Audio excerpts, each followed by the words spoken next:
এই মুহূর্তে পিসিআর কে বলবো বিগ বলে দেখানোর জন্য বড় খবর। যাই আমরা একে একে। শাহকে নিয়ে কুমন্তব্য, আদালতের তলবে হাজিরা দিলেন না রাহুল গান্ধী। 6 জানুয়ারি প্রাক্তন কংগ্রেস সভাপতিকে সশরীরে হাজিরার নির্দেশ দেওয়া হয়েছিল। 2018 সালে রাহুলের বিরুদ্ধে মামলা দায়ের বিজেপি নেতা বিজয় মিশ্রের। শাহের বিরুদ্ধে আপত্তিকর মন্তব্যের অভিযোগে রাহুল গান্ধীকে তলব উত্তরপ্রদেশের আদালতের। সেই মামলায় হাজিরা দিলেন না রাহুল গান্ধী। 6 জানুয়ারি প্রাক্তন কংগ্রেস সভাপতিকে সশরীরে হাজিরার নির্দেশ। 2018 সালে রাহুলের বিরুদ্ধে মামলা দায়ের করেন বিজেপি নেতা বিজয় মিশ্র। অভিযোগ, বেঙ্গালুরুতে একটি নির্বাচনী সভায় স্বরাষ্ট্রমন্ত্রী অমিত শাহ সম্পর্কে আপত্তিজনক মন্তব্য করেন রাহুল। শাহ খুনের ঘটনায় যুক্ত এমন অভিযোগও করেন রাহুল গান্ধী।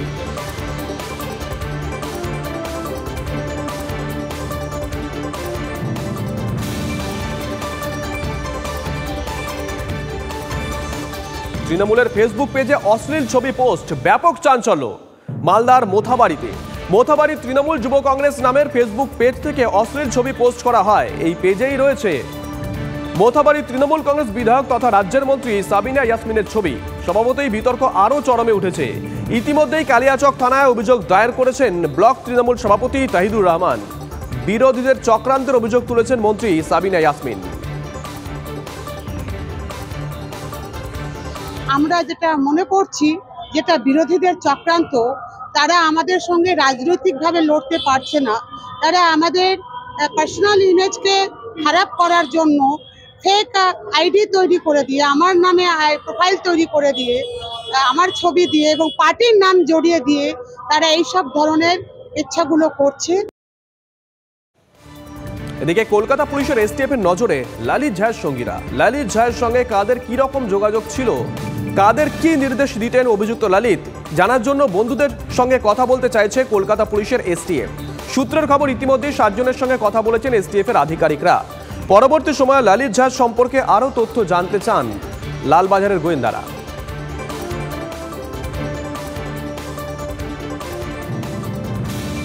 সংসদে তাণ্ডবের ঘটনা তদন্ত যত গভীরে যাচ্ছে ততই সামনে আসছে নতুন নতুন তথ্য। সংসদে হানাকাণ্ডের প্রধান লালিত ঝাকে জেরা করে উঠে আসছে একের পর এক বিস্ফোরক তথ্য। পুলিশ সূত্রে খবর, একটি বা দুটি নয়, মোট 7টি স্মোক ক্যান নিয়ে সংসদে যান লালিত ঝা। হামলার ছক গোপন রাখতে ব্যবহার করা হয়েছিল সিগন্যাল মেসেঞ্জিং অ্যাপ। গ্রুপের অন্য সদস্যরা সংসদের ভিতরে বিক্ষোভে সায় না দিলেও তাদেরকে রাজি করান এই লালিত ঝা। পুলিশের জেরায় উঠে এসেছে এমনই বিস্ফোরক তথ্য। অপর অভিযুক্ত সাগরের ডায়েরিতেও বিস্ফোরক তথ্য।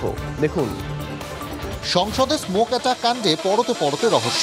পুলিশ বলছে 1.5 বছর ধরে সংগঠিত পরিকল্পনা। এখন প্রশ্ন উঠছে, নেহাত প্রতিবাদ জানাতেই কি এত প্ল্যান? হামলার মূল চক্রী ললিত ঝাকে জেরা করে সামনে আসছে মারাত্মক সব তথ্য। সংসদের বাইরে বিক্ষোভ প্রদর্শন করে রং বোমা ফাটিয়ে কোনো লাভ হবে না, বড় কোনো বার্তা যাবে না সংবাদ মাধ্যম ও দেশবাসীর কাছে। তাই সংসদের ভেতর ঢুকেই হানা দেওয়ার পরিকল্পনা মাস্টারমাইন্ড ললিত ঝার, এমনটাই পুলিশ সূত্রে খবর। মোট 7টি স্মোক ক্যান নিয়ে সংসদে যায় ললিতরা। ইন্টারনেট ঘেঁটে সংগ্রহ করা হয় অনেক তথ্য, জেরায় জানিয়েছে ললিত। পুরনো ভিডিও দেখে সংসদের নিরাপত্তা ব্যবস্থা নিয়ে তথ্য সংগ্রহ করে তারা। সংসদে হামলার ছক গোপন রাখতে সিগন্যাল মেসেজিং অ্যাপ ব্যবহার। অন্যরা সংসদের অভ্যন্তরে বিক্ষোভে প্রাথমিকভাবে রাজি ছিল না, তাদের রাজি করান তিনি। জেরায় বিস্ফোরক দাবি ললিত ঝার। দিনের শেষে তারই ছেলে কিনা সংসদ হামলার মতো ঘটনায় মাস্টারমাইন্ড, এখনো বিষয়টা হজম হচ্ছে না ললিত ঝার বাবা মায়ের। हमारा बेटा गंदा नहीं है, उनसे पूछ लीजिए, चाहे हमारा सोना है, हमारा हाथ से छूट गया, क्या करेंगे बाबू, मेरा बेटा है ऊपर। ये पास था, बहुत बढ़िया लड़का था, उसको इनाम मिला था मिथिलांचल परिषद से। करते क्या थे दिल्ली में वो? ललित बाबू ट्यूशन करते थे और कोचिंग सेंटर में भी पढ़ाते थे।